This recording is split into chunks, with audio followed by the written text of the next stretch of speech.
The people of Calgary are already making a huge contribution to their community by helping their neighbors clean up their flooded homes. Donna spoke with Calgary's Mayor Nenshi earlier today about that and the lifting of evacuation orders. Mr. Mayor, thanks for speaking to us today. You had good news today. Most Calgarians are going home. Yeah, if you live in a house as opposed to an apartment building, with the exception of maybe 10 houses in one block, you can go home.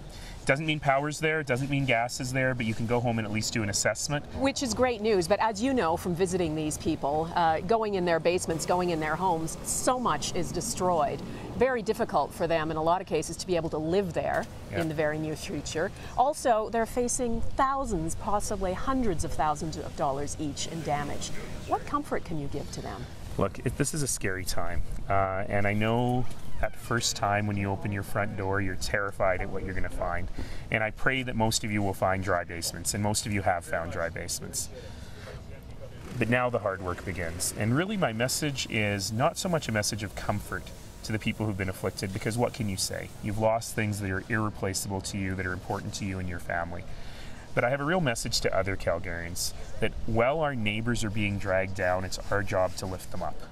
And it's our job to make sure that we fill in with our hands and our hearts and make sure that they know they're being looked after, that people in the community love them and care for them, and we'll get through this together. And we're certainly seeing that happening everywhere, neighbors helping neighbors. But in the long term, one house I was in, he already had a contractor come in. It was going to cost $250,000 to fix all the renovations that he just had done. Wow. So who's going to pay for that? The insurance isn't going to cover it. You know, people are going to have a lot of trouble with their insurance, especially if there are overland flooding. We've always known that this was the case. This is where we really have to rely on our partners with the provincial and federal governments to come to the plate. And both have committed.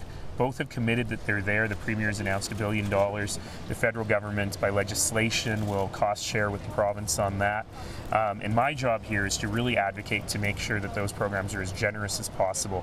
To make sure that the money comes quickly. And that the money comes quickly. We don't even know how many houses have been affected. No. How many apartments?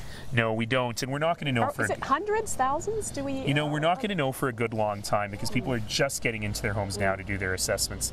The fact that we were able to open vast swaths of communities quickly gives me a lot of hope that a lot of the damage is relatively minor or non-existent. I've been hearing lots of stories of people whose houses are just dry. And you know, those people are like, hey, why'd you evacuate me for so long? Why isn't the power back up? But you know what? Safety first. And I hope that those will be the majority. There's no question that there are people who have been deeply affected, and our job right now is to do a neighborhood-by-neighborhood survey and figure out where those people are. And just back to downtown for a moment, you're being more optimistic now about getting the city back in business sooner than you'd first hoped. Yeah, you know, it really is timing. We have to do an inspection of every single building individually. Those inspections take at least a half hour each. They can take several hours. And you have to do a whole whack of buildings together before you can re-energize that part of the grid. Mayor Nenshi, thank you so much. Thank you. Thank you for following the story. And again, thank you to all Calgarians for your thoughts and concern. Thanks.